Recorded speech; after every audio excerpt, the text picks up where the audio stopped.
Bonsoir, de l'actualité de ce dimanche 13 septembre au port autonome de Conakry. Amélioration de la capacité d'accueil des navires et la cadence de traitement des marchandises, c'est le résultat d'un partenariat public-privé dans le cadre de la modernisation du port autonome. Remise des équipements à la RTG Koloma, c'est un geste de l'ambassade de la République populaire de Chine en Guinée, fruit d'une coopération exemplaire vieille de 60 ans entre la Guinée et la Chine. Page anniversaire, la troupe emblématique, les Ballets africains de Guinée, célèbre ses 70 ans d'existence, consécration de 7 décennies magnifiée par un spectacle géant au centre culturel franco-guinéen. Encore une fois, bienvenue à tous. Nous ouvrons ce journal sur cette brève en images. Célébration de l'an 60 de notre indépendance à jour J-2. Les préparatifs vont bon train. Le président de la République a reçu en audience les présidents des institutions républicaines du pays. Au menu de la rencontre, les dispositions prises pour le bon déroulement des festivités. Ce qui nous amène à cette autre rencontre, celle du ministre d'État, secrétaire général à la présidence avec les jeunes de Matoto. Après avoir jeté un regard sur les pères fondateurs de l'indépendance, Nabi Youssouf Kérédi Bangoura est revenu sur l'importance du pardon des uns et des autres pour aller de l'avant. Maurice Sidibé signe ce reportage. Le BAG et le PSG de Balitois. Le ministre d'État, secrétaire général de la présidence de la République, au contact des jeunes dans la commune de Matoto. Une rencontre qui s'inscrit dans la ferveur de la célébration de l'an 60 de l'accession de la Guinée à l'indépendance. Devant ces jeunes, Nabi Youssouf Kérédi Bangoura rappelle les combats menés par les pères fondateurs de l'indépendance sur le continent. Le message de base pour moi, c'est que nous soyons fiers du nom de 58. 58, c'est notre carte d'identité. C'est notre histoire. Notre histoire, elle est belle, elle est douloureuse aussi. Mais et dans ces moments de gloire et dans ces moments de douleur, nous devons l'assumer. Nous devons en tirer les leçons positives pour l'avenir. J'ai dit aux jeunes organisateurs qu'ils ont posé la question, qui sommes-nous? J'ai répondu, nous sommes ce que vous serez, vous, jeunesse de Guinée. Comme tout finit dans ce monde par le pardon, comme aujourd'hui l'Allemagne et Israël travaillent ensemble, comme aujourd'hui les ennemis jurés sont en train de participer parfois à des projets communs comme la France et l'Allemagne, qu'est-ce que ça nous coûte, nous Guinéens? Quelle que soit la douleur causée, de pardonner. Qu'est-ce que ça nous coûte, nous Guinéens aussi? Quelle que soit notre fierté, de demander pardon. Je crois qu'il est temps qu'on ait de l'humilité et qu'on ait de la bienveillance les uns avec les autres. Ce rendez-vous hebdomadaire autour des mers 100% du pays est un véritable espace de promotion des valeurs de paix et de cohésion sociale. Les messages de paix et de pardon du ministre d'État, secrétaire général de la présidence, semblent marquer l'esprit des jeunes. En termes d'acquis, c'est qu'aujourd'hui c'est la maturité que les jeunes Guinéens ont commencé à avoir après 60 ans d'indépendance.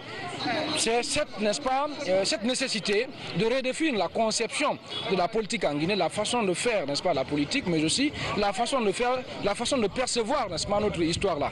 Donc tout cela, ce sont des acquis. Le ministre secrétaire général vient de le dire dans son propos liminaire que la Guinée qu'on veut pour demain, c'est celle qu'on a trouvée ici. Dans son unité et sa diversité culturelle et d'opinion, mais tous unis autour de l'essentiel, le pays, la Guinée. Qu'est-ce que chacun peut faire dans la diversité? Comment s'enrichir de la différence de l'autre pour faire avancer le pays? Je pense que c'est une initiative qu'il faut amplifier, qu'il faut mettre dans toutes les 33 préfectures de la Guinée, pourquoi pas dans les 304 CRD de la Guinée, pour que ça soit un modèle de réussite suivi par tous les jeunes de l'actuelle génération. Cette assemblée générale hebdomadaire, initiée par les jeunes et pour les jeunes, reçoit les différentes personnalités du pays. L'idée est de permettre à la nouvelle génération de s'inspirer des modèles pour bâtir un lendemain meilleur. Et Et puis, dans le cadre de la célébration du 60e anniversaire de l'accession de la Guinée à l'indépendance, les chefs d'État de la Mauritanie, du Ghana, du Mali, du Burkina Faso, du Congo-Brazzaville, du Niger, du Togo et du Tchad sont attendus à Conakry le lundi 1er octobre 2018. Les chefs d'État du Gabon et du Sénégal sont attendus le 2 octobre. Sont conviés à prendre part au cérémonial d'accueil du 1er octobre prévu à 14 h à l'aéroport international de Conakry-Bessia les personnalités ci-après. Monsieur le Président de l'Assemblée nationale, Monsieur le Premier ministre, chef du gouvernement, Monsieur le haut représentant du chef de l'État, Mesdames et Messieurs les membres du gouvernement, Mesdames et Messieurs les ministres conseillers, membres du cabinet présidentiel, Monsieur le chef d'état-major général des armées, Monsieur le haut commandant de la gendarmerie nationale, Monsieur les chefs des états-majors des armées de terre, de l'air et de la marine, Monsieur le chef d'état-major particulier de la présidence, Messieurs les directeurs généraux des unités mobiles d'intervention et de sécurité, de la douane et des conservateurs de la nature, Mesdames et Messieurs les chefs des missions diplomatiques et les représentants des organisations internationales, Monsieur le gouverneur de la ville de Conakry, 30 septembre 2018, le directeur du bureau de presse de la présidence de la République, Moussa Cissé.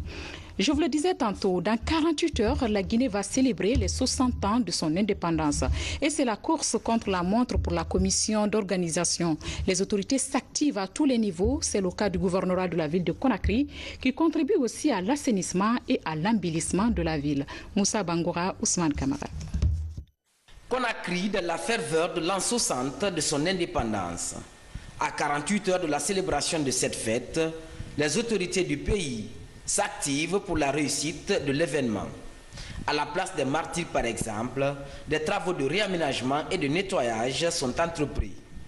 Toute l'équipe du gouvernorat de Conakry est mobilisée pour la circonstance. Il est de coutume pour le gouvernement de la ville de Conakry, à chaque fois que la fête de l'indépendance arrive, que le gouverneur de la ville de Conakry vienne aménager les lieux, parce que c'est ici où le président de la République, chef d'État, viendra faire la pose de la gerbe de fleurs.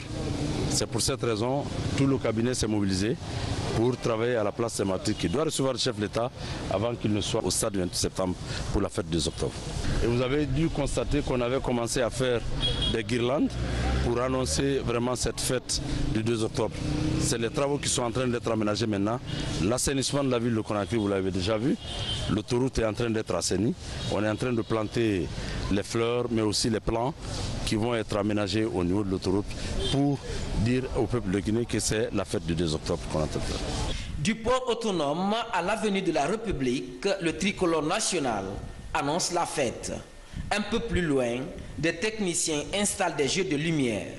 Sur l'autoroute Fidel Castro, les opérations d'embellissement se poursuivent. Du côté de la transversale T2, aéroport Kipé, des travaux de bitumage et de réfection sont presque achevés. On a commencé les travaux hier matin, et nous a convoqués hier.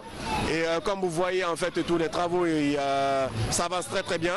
Donc normalement aujourd'hui, l'axe en fait de Sékou-Touré, en fait, à partir de la présidence, moi j'ai eu l'axe de la présidence de la République jusqu'à Ignace Dine. Donc là, on est sur la finalité. Inch'Allah, si tout va bien, à partir de 22 h ce soir, on aura tout fini. Les gens sont déployés partout. Il y a une équipe qui se trouve déjà à Bessia, l'autre se trouve à Bonfil, l'autre se trouve en ville. Et une autre équipe qui se trouve déjà à Madina ici, sont en train de faire la peinture. En tout cas, le gouverneur quand même est en train de se battre en mettant pression sur tout le monde. À partir de ce lundi, de hautes personnalités et chefs d'État invités vont commencer à rallier la capitale Conakry. Selon la Commission nationale d'organisation, toutes les dispositions sont prises pour la réussite de l'événement. Justement, dans le cadre de la sécurisation des festivités du 60e anniversaire de l'indépendance, nous recevons sur ce plateau M. Noa Traoré. Il est le chef de cabinet au ministère de la Sécurité et de la Protection civile. M. Traoré a une importante déclaration. Bonsoir, M. Traoré. Bonsoir. Nous pouvons connaître le contenu de votre déclaration. Bien entendu. Communiqué. Dans le cadre de la commémoration du 60e anniversaire de l'accession de la République de Guinée à la souveraineté internationale et nationale, le ministre de la Sécurité et de la Protection civile, par ailleurs président de la sous-commission Sécurité et Protection civile, a l'agréable plaisir de porter à la connaissance des populations que d'importantes dispositions sont prises en vue de garantir la sécurité et la protection des personnes et des biens. Pour assurer en effet le bon déroulement des festivités du 2 octobre sur l'ensemble du territoire national, le ministre de la Sécurité et de la Protection civile invite tous nos concitoyens au respect des mesures ci-après. 1. Les sacs à main, les objets contondants, tranchants et bouteilles sont interdits d'accès sur la place des festivités, notamment au stade du 28 septembre de Conakry. 2. Aucune occupation des allées et escaliers du stade ne sera autorisée. 3. L'accès au stade est réservé aux véhicules officiels de chef d'État uniquement. Les autres véhicules seront stationnés dans les parkings réservés aux alentours à cet effet. 4. Les populations doivent observer les consignes de sécurité éditées par les forces de défense et de sécurité en accédant au stade du 28 septembre ou à tout autre lieu abritant les festivités. 5. S'abstenir d'organiser ou de participer à toute forme de manifestation susceptible d'entraîner des troubles majeurs à l'ordre public durant les festivités. Et enfin 6. Faire preuve de vigilance en dénonçant auprès des services de sécurité des personnes présentant des attitudes ou des comportements étranges. Le ministre sait compter sur l'esprit de civisme et de patriotisme de chacun et de tous et souhaite bonne fête au vaillant peuple de Guinée. Conakry le 30 septembre 2018, le ministre M. Alpha Ibrahim Kera, commandeur de l'Ordre national du mérite. Merci, M. Traoré. Pour revenir à ce journal, au port autonome de Conakry, pour faire face à l'exiguïté des quais et à la vétusté des équipements, la piste du partenariat public-privé est explorée.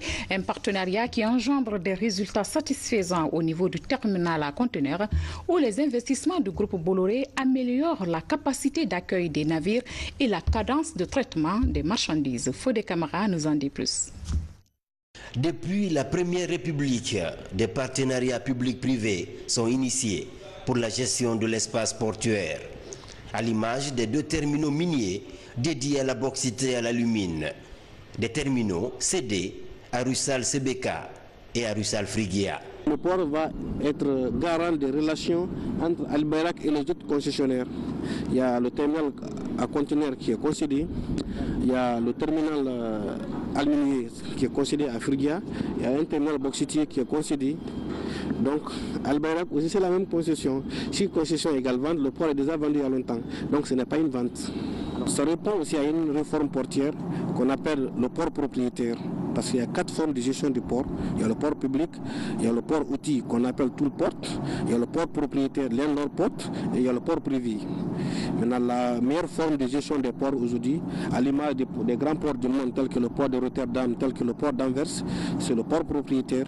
Ils sont tous, ils développent, ils sont tous garants des relations entre les différents concessionnaires des différents terminaux. Les concessions aujourd'hui sont recommandées par les institutions internationales, telles que la Banque mondiale, en matière de réforme et de développement portuaire, parce que ça ne fait pas recours à un endettement de l'État. L'autre illustration de ce partenariat public-privé est le terminal à conteneurs, dont les quais sont 2 fois plus grands que le port conventionnel, avec des équipements performants de traitement rapide des marchandises. À quelques encablures du terminal à conteneurs, la plateforme conventionnelle, dédiée au riz, au sucre, au blé et au clinker. 4 postes à quai dont la cherté est due à l'exiguïté et à la vétusté des équipements. Des postes d'un autre âge qui ont besoin de dragage d'approfondissement et d'autres investissements pour répondre aux critères de concurrence interportuaire. En matière de transbordement, c'est un autre indicateur. Le port de Togo a 12 millions de tonnes de transbordement. C'est-à-dire c'est le port d'éclatement aujourd'hui. Alors que le port de Conakry est à une distance qu'on appelle la distance économique, c'est-à-dire qu'il se trouve sur les grandes routes maritimes. Donc il est facile de venir au port de Conakry que dans les autres ports. Et en même temps, nous sommes à 900 km du Mali. Donc un autre indicateur, un autre critère ou avantage concuratif pour avoir le trafic malien. Mais malheureusement, nous sommes à 200 000 tonnes. Donc on ne vaut pas 15% de la concurrence des autres ports, du trafic transit des autres ports. Et transbordement, nous avons 0 tonnes de transbordement. par rapport à 12 millions de transbordements au port de Togo, par rapport à 1 900 000 de tonnes de transbordements au port d'Abidjan, par rapport à 900 et quelques mille tonnes de transbordements au port de Dakar. L'objectif de la concession du terminal conventionnel au groupe turc Al Bayrak est de tenir la dragée haute grâce à un investissement de 500 millions de dollars assorti d'un dispositif de renforcement de capacité et d'un engagement de zéro licenciement pour le personnel. Agriculture, la politique de modernisation hydro-agricole est en marche en Guinée. Une étude vient d'être réalisée sur les changements d'occupation du sol à travers le pays. Il s'agit d'une cartographie satellitaire qui permettra d'orienter les producteurs sur les variétés à cultiver selon les réalités du sol. Explication Ousmane Ba.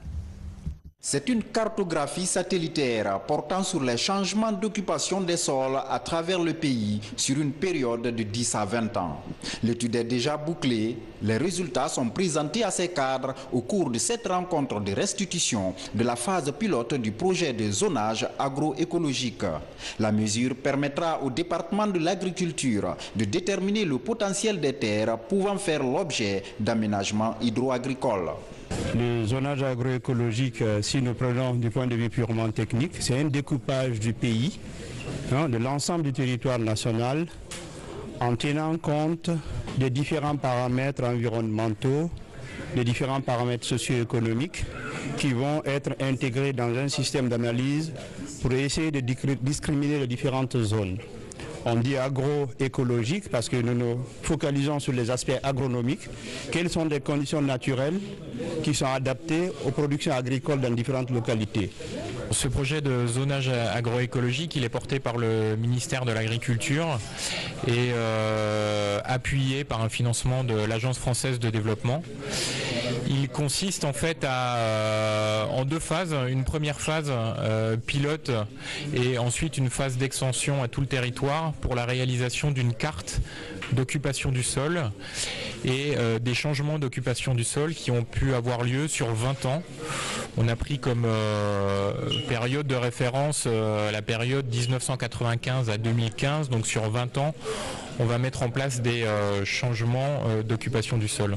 Ce transfert de compétences permettra aussi à la Guinée de mettre en place un outil d'aide et d'orientation des producteurs pour répondre à leurs préoccupations liées à la détection des variétés à cultiver selon les réalités du sol.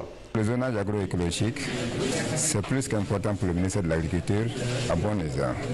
Premièrement, ça permet de bien orienter les agriculteurs en matière de préparation de la campagne, en matière de choix des variétés, en matière de choix des semences, en fonction de chaque zone agroécologique qui a ses spécificités du point de vue climatique, du point de vue relief, du point de vue sol. Les changements d'occupation des sols sont dus à des facteurs tels que l'urbanisation, l'exploitation minière et forestière. Il est recommandé aux autorités la mise en place d'une équipe de jeunes techniciens avec pour mission la réactualisation des résultats de la cartographie satellitaire qui se réalise désormais tous les 5 jours. Remise des équipements à la RTG Coloma, un don de l'ambassade de la République populaire de Chine en Guinée. C'est le fruit d'une coopération exemplaire vieille de plusieurs années entre les deux pays. Fatima Diallo, Aboubakar Sedeksouma. C'est un cadeau symbolique. L'ambassade de Chine en Guinée fait un don d'une valeur de 10 000 $ à la RTG. Le don est composé d'équipements destinés à améliorer le travail du personnel de la radio-télévision guinéenne. Cette assistance est l'un des volets de la coopération sino-guinéenne. Elle intervient au moment où la Guinée célèbre son accession à la souveraineté nationale. J'ai l'immense plaisir d'être parmi vous pour remettre à la RTG ce don des équipements médiatiques, y compris un groupe électrogène tractable, 18 micros dynamiques et 2 ordinateurs fixes. Malgré sa modestie en quantité, plutôt un geste de pérennisation de notre amitié, de notre coopération, je souhaiterais ce lot de matériel puisse être utilisé à bon escient et à aider le personnel de la RTG à mieux s'outiller au service du développement de la Guinée et du renforcement de la coopération stratégique entre la Chine et la Guinée. En fait, les échanges de presse et de médias sont et demeurent toujours une composante importante des relations bilatérales sino-guinéennes. Ce centre de radio et télévision a été réalisé en 2004 avec l'assistance du gouvernement chinois et considéré comme le plus beau fleuron de notre coopération. Ce geste est le fruit d'une vieille coopération entre les deux États. L'appui devra renforcer le développement du média public guinéen. On ne finira pas de compter les services rendus à la RTG par la Chine. Ce bâtiment qui nous abrite est le fruit de la coopération entre la Chine et la Guinée. Les équipements aujourd'hui modernes dont la RTG dispose sont également des dons de la coopération chinoise. En plus de cela, cette coopération nous a fait l'honneur et l'amabilité de détacher auprès de nous une équipe technique permanente qui est là à notre entière disposition. Donc, c'est autant vous dire que la démarche qui a consisté à nous remettre ces équipements s'inscrit dans une dynamique très ancienne, ce qui ne doit donc pas étonner du tout. C'est l'occasion alors de dire merci. Le ministère de l'Information et de la Communication, par ma voix, apprécie hautement ces gestes combien magnanimes des partenaires chinois qui s'inscrivent dans le cadre de la réalisation des objectifs de la gouvernance sectorielle assignés à notre département par le gouvernement, à sa tête le chef de l'État, président de la République, le professeur Alpha Condé. Ces dernières années, la Chine a apporté un appui important à la RTG, parmi lesquels la fourniture d'équipements et la formation des techniciens en Chine.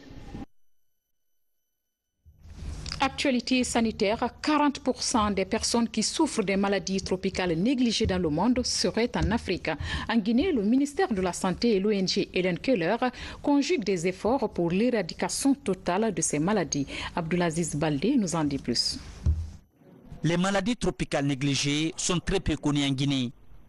À travers cette deuxième journée porte ouverte sur ces pathologies, les membres de l'ONG internationale Helen Keller tentent d'expliquer aux participants les dangers de ces maladies et les méthodes de prévention. Nous la faisons aujourd'hui, cette journée porte ouverte dans une université, parce que nous pensons que les étudiants, ce sont les décideurs de demain, et les maladies tropicales négligées, en fait, leur lutte, c'est un combat de longue haleine. Donc même si ces étudiants, pour le moment, ils sont encore dans les bancs, ils sont encore à l'université, mais comme j'ai dit, les maladies tropicales négligées, c'est un long processus. Donc même à la sortie de leur université, il y aura des opportunités pour eux. Les maladies tropicales touchent souvent les personnes les plus vulnérables. Depuis 2000, Helen Keller International intervient dans notre pays. Sa mission est d'accompagner le ministère de la Santé pour éradiquer ces maladies tropicales négligées d'ici à l'horizon 2025. Vous regroupez toutes ces pathologies pour avoir un seul programme national qu'on appelle le programme national de lutte contre les maladies tropicales négligées. Et l'État également a prévu d'augmenter son financement parce qu'il y a un gap important pour acheter ces médicaments. Mais l'État a vraiment tenu promesse pour acheter l'essentiel des médicaments en complément avec ce que les partenaires font. Pour cette journée porte ouverte, l'université Kofi Annan constitue la première étape. Le passage aura été bénéfique pour les étudiants qui apprennent les éléments nouveaux pour préserver leur état de santé et celui de leurs proches. J'ai une idée sur les 5 maladies. J'ai un peu appris les causes, les conséquences et surtout le retard que ça peut causer à la population. Créée depuis 1915 à Paris, l'ONG internationale Helen Keller intervient dans plus de 30 pays d'Afrique, dont la Guinée. Son but est de sauver la vie des personnes les plus pauvres. Accès à l'eau potable, les communautés de Farana et de Kankan bénéficient de 500 forages pour une enveloppe de 54 milliards de francs guinéens. Un geste du gouvernement hautement apprécié par les bénéficiaires. La cérémonie de remise avec Mohamed Sanko. L'hydraulique villageoise s'améliore dans l'arrière-pays. Une volonté des autorités en charge de ce secteur. 500 forages positifs pour les régions de Kankan et de Farana. Le coût de l'investissement est estimé à plus de 54 milliards de francs guinéens, entièrement financé par le gouvernement et réalisé par le partenaire chinois. Il s'agit de doter les populations de communautés d'eau potable et leur éviter les maladies hydriques, dont le goitre très fréquent dans la région. Le SNAP veille sur l'exécution des travaux. Tous les travaux ont été réalisés par l'entreprise chinoise CGC, une entreprise de la place qui a exécuté les travaux dans les règles de l'art. La mise à disposition de ces forages est précédée d'une double analyse de la qualité de l'eau en conformité avec les normes et standards indiqués par l'Organisation mondiale de la santé. Au niveau de chaque forage, évolue une unité de gestion de l'ouvrage et un artisan réparateur pour garantir sa pérennité. Nous devons veiller sur la propriété de la pompe, vendre l'eau au volume et mettre l'argent dans la caisse. Cet argent sera utilisé pour la réparation de la pompe en cas de panne. Les localités de Arfa Moussa dans la préfecture de Daboula, de Ouattagala à Dinguiraï, celle de Bassankan à Kankan et de Faranindou dans la sous-préfecture de Koundian à Mandiana ont officiellement eu leur forage. Il y a rare maintenant que le choléra se présente dans nos communautés ici-là. Grâce à ces points d'eau, rarement de choléra maintenant, qui sévissaient un peu partout. D'autres projets sont en gestation au service national des points d'eau. Il s'agit notamment de doter les chefs-lieux de sous-préfecture de systèmes d'adduction d'eau solaire, donc réduire la distance que parcouraient les femmes à la recherche de cette denrée souvent impure. Et l'état de santé des populations s'est beaucoup amélioré. Et puis, l'humanité célèbre demain la journée internationale des personnes âgées. Pour l'occasion, en Guinée, la ministre de l'Action sociale a fait une déclaration. C'est dans la rubrique Guinée en bref, commentée par Alga Simba. La Guinée, à l'instar des autres pays du monde, célèbre demain la journée internationale des personnes âgées. À cette occasion, le ministre de l'Action sociale se prononce sur les grands défis. En dédiant cette journée à cette catégorie sociale, les Nations Unies ont voulu démontrer le rôle crucial des aînés à travers le monde, reconnaître leur contribution au développement de leur pays et sensibiliser l'opinion nationale et internationale aux problèmes et difficultés que pose le vieillissement dans le monde actuel. Promouvoir la paix et renforcer la démocratie en Guinée, tels sont les objectifs de cette rencontre tenue à Farana. Cette plateforme d'échange d'expériences regroupe les associations de jeunes, responsables de formation politique et représentants de différentes coordinations régionales. La mise en œuvre d'un nouveau programme facilitant le dialogue entre tous les citoyens du pays était au centre des travaux. Le projet court sur 18 mois et pendant cette période, une tranche difficile, nous allons essayer d'aider les frères guinéens, nous, pas seulement moi, l'équipe, les personnes ressources de grande intégrité à aider les Guinéens à retrouver avec bonheur les chemins ou le chemin de la paix. L'Union du Manding Sabati s'active sur le terrain pour la réinstauration de la valeur traditionnelle du Grand Manding. Cette nouvelle ONG met l'occasion à profit pour célébrer la première année de sa création à travers une lecture du Saint-Coran. Les projets de développement dans le secteur de l'éducation sont envisagés par la structure. Nous sommes une ONG non gouvernementale. Nous œuvrons pour la paix, l'unité nationale, le renforcement du tissu social, le développement socio-économique de la Guinée. Du côté de Dinguiraye, la population vit au rythme de la semaine culturelle initiée par les ressortissants de la localité regroupés au sein de l'ONG Dinguiraye Action. Le lancement de cette semaine culturelle a donné lieu hier à une grande caravane. Le développement de Dinguiraye est au centre de cette retrouvaille culturelle. Nous allons continuer les activités. Avec toute cette mobilisation, nous pensons que Dieu va nous aider pour que tout se passe en toute harmonie, avec la bénédiction de notre hôte, Monsieur le Préfet. La jeunesse guinéenne décidait à jamais de commémorer la date du 2 octobre. Ils se regroupent en association pour véhiculer les messages sur le renforcement de la paix et de l'unité nationale. C'est une initiative des jeunes conscients de Guinée pour le progrès. Un message de paix, de réconciliation, d'union, d'amour. On a initié ce carnaval-là qui pouvant ici contribuer à la conscientisation de la partie crème de la nation qui est la jeunesse. Des actions de nettoyage et d'assainissement au rond-point de l'aéroport de Conakry-Bessia. C'est une initiative de la coordination des jeunes leaders de la commune de Matoto. Une décision entreprise à quelques heures de la célébration de l'an 60 de l'indépendance du pays. Le but est de débarrasser les alentours de l'aéroport des ordures avant la célébration de la fête. Tous les chefs d'État, tous les étrangers qui viendront pour la fête de 2 octobre passeront à l'aéroport. Donc nous ne pouvons pas rester sans apporter notre soutien à l'État. Nous ne pouvons pas rester sans apporter notre soutien au président de la République. On va rester sans apporter notre soutien au gouverneur de la ville de Conakry pour que l'obstinalité du Guinéen soit d'abord l'état sanitaire de l'aéroport. Rubrique en 60 héritage culturel. En plus des ensembles instrumentaux, la Guinée avait également mis en place au lendemain de l'indépendance des orchestres nationaux. Focus ce soir sur ces groupes dans le grand format réalisé par Adel Camara. À l'indépendance, la Guinée doit bâtir.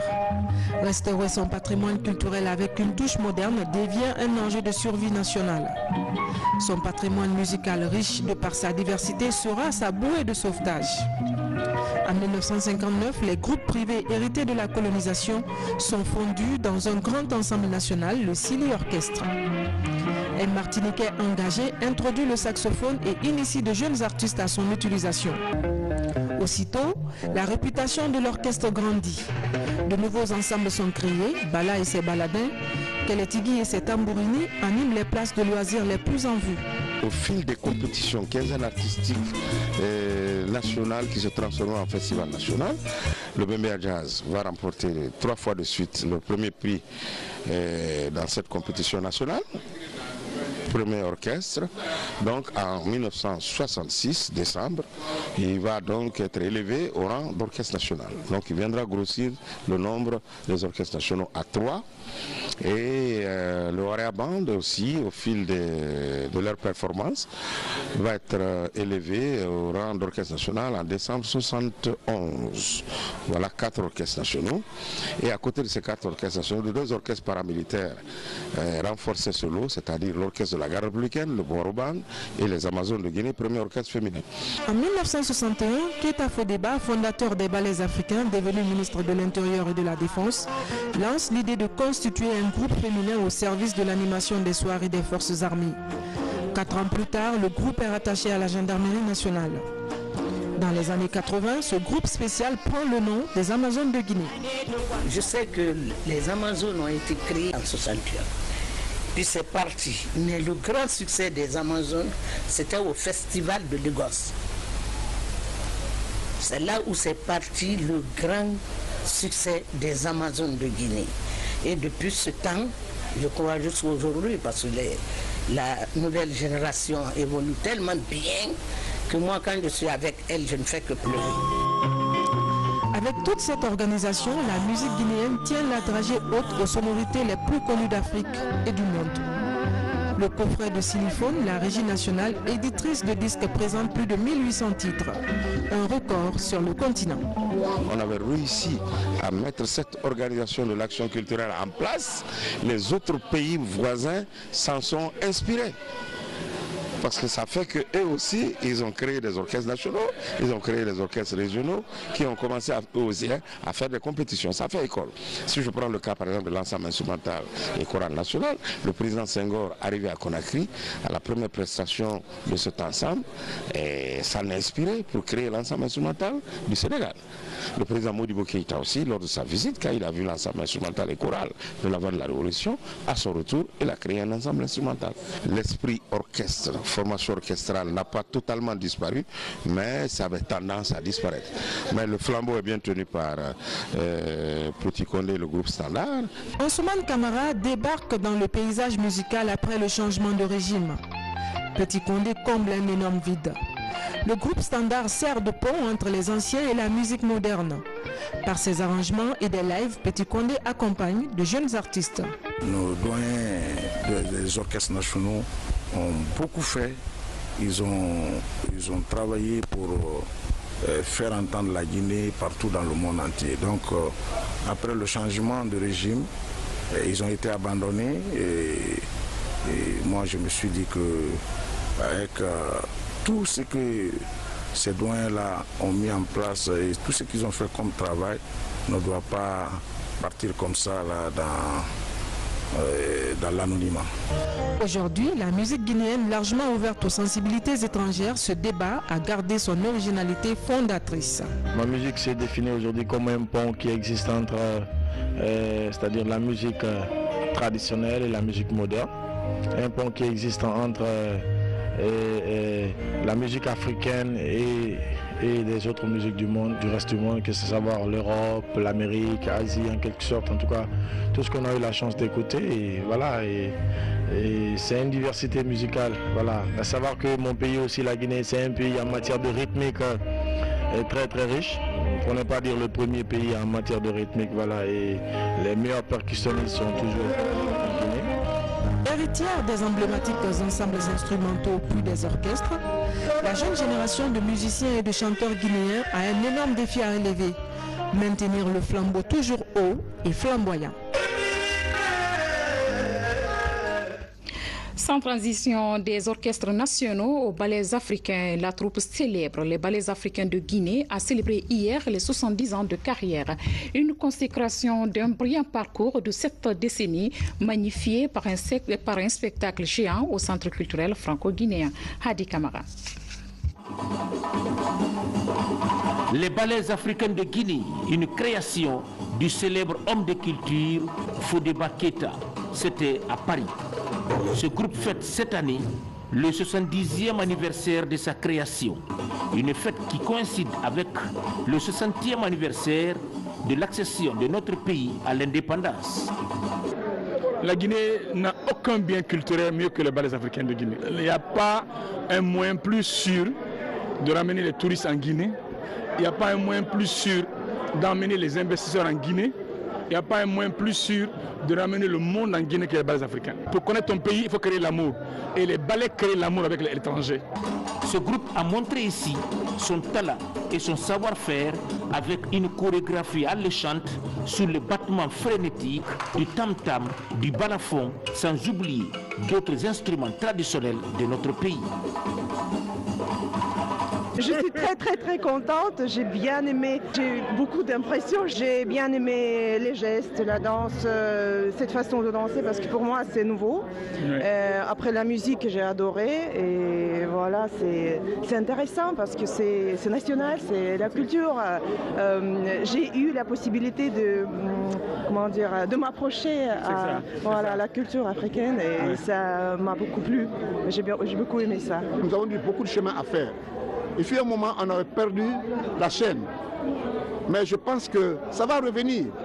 C'est nous, ça veut dire, je dis toujours que c'est nous qui refusons de d'éduquer nos enfants d'aujourd'hui, nos jeunes d'aujourd'hui. Parce que quand tu poses par exemple la question à un jeune, même qui est dans le bureau, il est comptable ou quoi, est-ce que vous connaissez ce que c'est que les ballets africains? Ils disent, ah, j'en ai entendu parler. Mais ça, nous sommes les complices. C'est nous qui devons expliquer l'histoire de ces balais-là à ces jeunes. Le patrimoine culturel guinéen est riche et varié. C'est un modèle, une synthèse en Afrique. Il s'agit alors de travailler à sa promotion pour qu'il s'épanouisse fièrement sous d'autres cieux.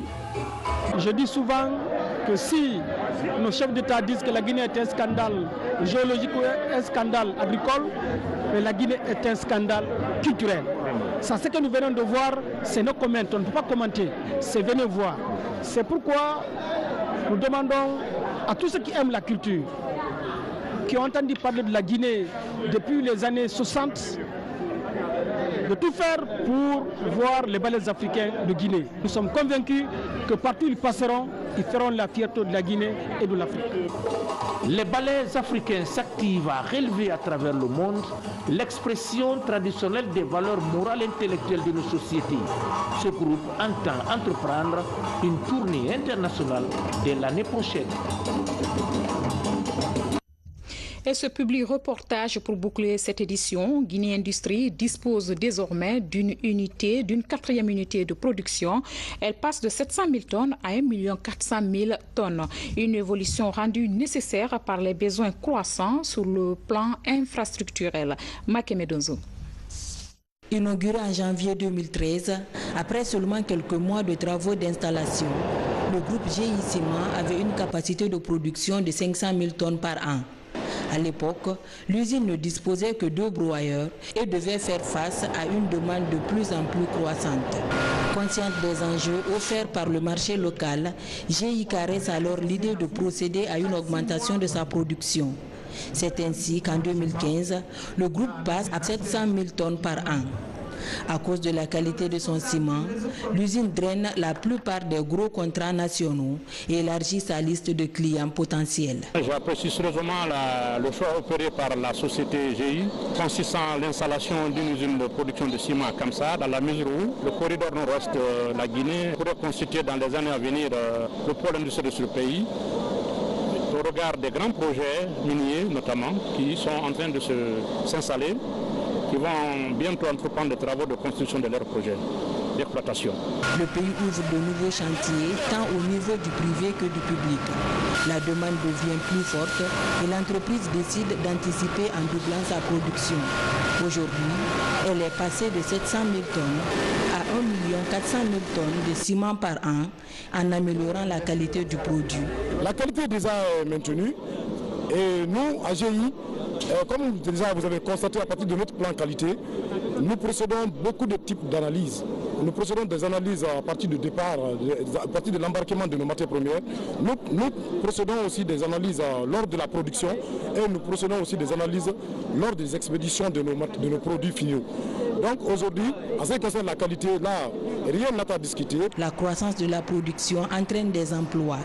Le groupe décide d'augmenter la main-d'œuvre de 15% en emplois directs et indirects.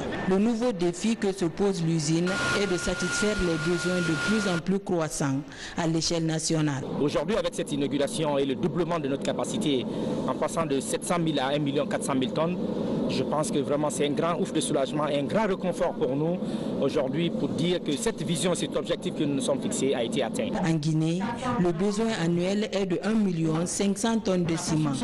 Avec cette croissance de production, le groupe espère pouvoir faire face aux grands défis du développement infrastructurel de la Guinée.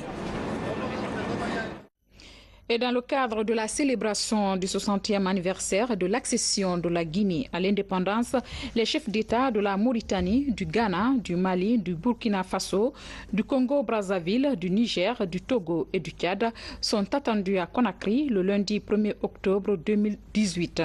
Les chefs d'État du Gabon et du Sénégal sont attendus le 2 octobre. Sont conviés à prendre part au cérémonial d'accueil du 1er octobre prévu à 14h à l'aéroport international Conakry. Conakry-Bessia. Les personnalités ci-après. Monsieur le Président de l'Assemblée nationale, Monsieur le Premier ministre, chef de gouvernement, Monsieur le haut représentant du chef de l'État, Mesdames et Messieurs les membres du gouvernement, Mesdames et Messieurs les ministres conseillers, membres du cabinet présidentiel, Monsieur le chef d'état-major général des armées, Monsieur le haut commandant de la gendarmerie nationale, Monsieur les chefs des états-majors des armées de terre, de l'air et de la marine, Monsieur le chef d'état-major particulier de la présidence, Monsieur les directeurs généraux des unités mobiles d'intervention et de sécurité, de la douane et des conservateurs de la nature, Mesdames et Messieurs les chefs de mission diplomatiques et les représentants des organisations internationales, Monsieur le gouverneur de la ville de Conakry. Conakry, 30 septembre 2018, le directeur du bureau de presse de la présidence de la République, Moussa Cissé. Mesdames et Messieurs, ainsi prend fin ce journal. Plaisir a été pour moi de vous servir durant ce week-end. Demain, vous serez en compagnie d'une nouvelle équipe pour d'autres pages d'information. D'ici là, je vous souhaite un bon début de semaine et par anticipation, bonne fête d'indépendance au peuple du 28 septembre. À bientôt.